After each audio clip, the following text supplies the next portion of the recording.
Hello everyone, welcome back to my channel Shraddha की मस्ती। तो गाइस, कैसे हैं आप सब। तो आज बाय टाइटल आप लोग देखकर समझ गए होंगे कि आज मैं किस मैटर पे बात करने आई हूँ। जी हाँ, आज मैं बात करने आई हूँ जबलपुर की नेहा तिवारी, नेहा आशीष तिवारी, जिसे आप लोग टिकटॉक से जानते होंगे। तो टिकटॉक एक जो लोग यूज़ करते थे उनके लिए बहुत बड़ी उपलब्धि थी। जो लोग नहीं यूज़ करते थे उनके लिए एक मनोरंजन था। जो लोग रूढ़िवादी टाइप के थे उनके लिए ये वाहियात आइटम था। तो यूज़ करने वाले पे डिपेंड करता है कि आप किसी भी साइट को आप कैसे यूज़ करते हैं। ज़रूरी नहीं कि हर चीज़ गलत ही हो। खैर, इस मुद्दे से हम हटते हैं। मैं बात करती हूँ नेहा जी के बारे में। तो नेहा जी के बारे में लगभग बहुत लोग जानते होंगे कि नेहा आशीष तिवारी कौन है। नेहा आशीष तिवारी जबलपुर की एक साधारण स्त्री है, जैसे कि हम लोग हैं। तो उनको काफ़ी लोग जानते हैं और टिकटॉक से जानते हैं और सोशल मीडिया में बहुत ही ज़्यादा वो एक्टिव रहती हैं। तो उनके साथ बहुत बड़ी दुर्घटना हुई है, जिस मैटर पे सभी लोग बात कर रहे हैं। और मैंने भी उनके मैटर पे बहुत दिनों से देखा और मैं खोज रही थी उनको कि वो कहाँ मिलेंगी कहाँ मिलेंगी, क्योंकि एक हैबिट सी हो जाती है किसी को देखने की। तो मेरा भी फेवरेट पेयर था वो, और उनके हस्बैंड वो बहुत ही अच्छी परफॉर्मेंस करते थे। तो जैसे कि आप लोग कोविड के बारे में जानते हैं कि कोविड पिछले साल चरम सीमा पर था और बहुतों के घर उजड़ गए, बहुतों के घर के दिए बुझ गए, और जो बच गया वो ईश्वर की कृपा थी। तो कोरोना जो है एक महामारी की तरह से आया था और अभी भी उसने हम लोग का पिंड नहीं छोड़ा है। इसलिए सबसे अनुरोध है कि आप जब भी जाएं बाहर तो मास्क के बिना बिल्कुल मत जाएं।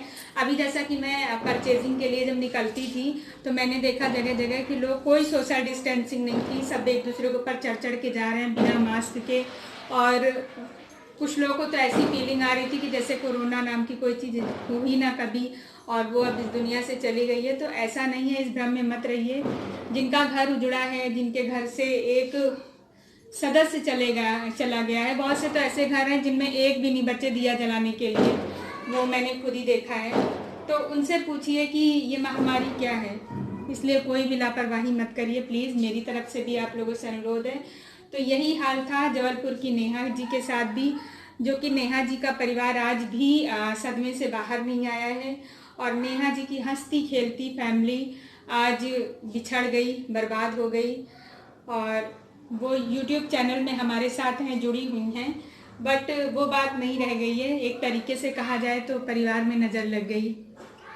नेहा जी ने जैसा कि बताया सोशल मीडिया में कि उनके हस्बैंड की तबीयत ख़राब हो गई। नॉर्मली तबीयत ख़राब थी और उन्होंने एडमिट करा दिया पिछले साल कोरोना में।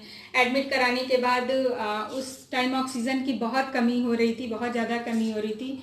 फिर भी उन्होंने बताया कि बहुत नॉर्मल थे उनके हस्बैंड, कोई ऐसी बात नहीं थी कि उनको कोरोना हो या कोविड टाइप की कोई चीज़ भी हो। और कुछ देर पहले उन्होंने सबसे बातचीत की और अपने लिए कुछ ड्रेस भी मंगाए घर से कि मैं ठीक हूँ, बिल्कुल अच्छा हूँ। थोड़ी देर बाद फ़ोन आ गया कि उनकी तबीयत जो है बहुत बिगड़ रही है और वो अब इस दुनिया में नहीं रहे। तो सच्चाई हम सब लोगों को पता है कि सच्चाई क्या है। सच्चाई यही है कि उस टाइम जो है इतनी महामारी फैली हुई थी कि हॉस्पिटल्स में खड़े होने की जगह नहीं थी, एडमिट कराना तो दूर की बात है। ऑक्सीजन की इतनी कमी हो गई थी कि घोटालेबाजी चलने लगी, ब्लैक में ऑक्सीजन मिलने लगे। तो कहते नहीं है कि विपत्ति में जो है एक घोटाले भी चलने लगते हैं तो उसमें और बड़ी विपत्ति आ जाती है। तो इस टाइप के इतने घोटाले हुए हैं, इंसानियत मर चुकी है हमारे समाज से। आज आप किसी से प्यार से बोल दीजिए तो वो सोचता है किसी स्वार्थ में आप उनसे रिश्ता रख रहे हैं। तो बस वही वाली बात होती है कि इंसानियत मर चुकी है।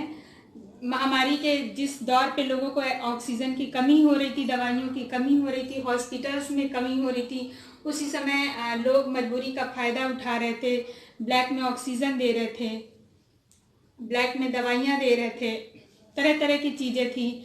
और आप लोगों ने भी न्यूज़ में देखा होगा, जैसा कि हम भी न्यूज़ मेरा प्रोफेशन है, तो मुझे भी इस मुद्दे पे बात करने का मन किया कि हाँ, बात करना चाहिए। श्रद्धा की मस्ती ब्लॉग में मस्ती मस्ती नहीं होती है बहुत कुछ होता है। ये नाम रख दिया गया श्रद्धा की मस्ती, जिससे आप लोग मुझे पहचानते हैं। तो आप लोगों से अनुरोध है कि जो बीत चुका है उसको नज़रअंदाज मत करिए, आप उसको सीरियस लीजिए। अभी भी वक्त है, ऐसे बहुत से हंसते खेलते घर हैं जो भगवान करे हंसते खेलते रहें। और आप लोग मास्क पहनिए, सैनिटाइज करिए, डिस्टेंस बना कर रखिए, क्योंकि महामारी अभी गई नहीं है। फिर मिलती हूँ कल एक नए ब्लॉग में, एक नए मुद्दे के साथ, एक नई मौज मस्ती के साथ। तब तक के लिए अपना ध्यान रखिए, खुश रहिए, स्वस्थ रहिए, मस्त रहिए। और जाने से पहले मैं थोड़ी सी बातें और आपसे करूँगी।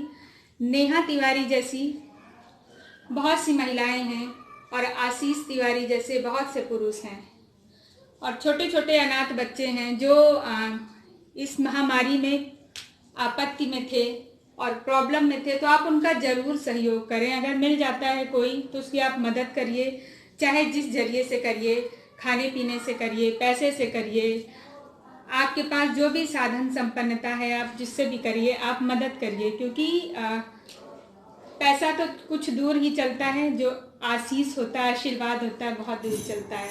तो लोगों की दुआ बटोरिए और आप भी खुश रहिए, अपने बच्चों को भी खुशहाल रखिए। फिर मिलती हूँ एक नए ब्लॉग में, तब तक के लिए बाय बाय।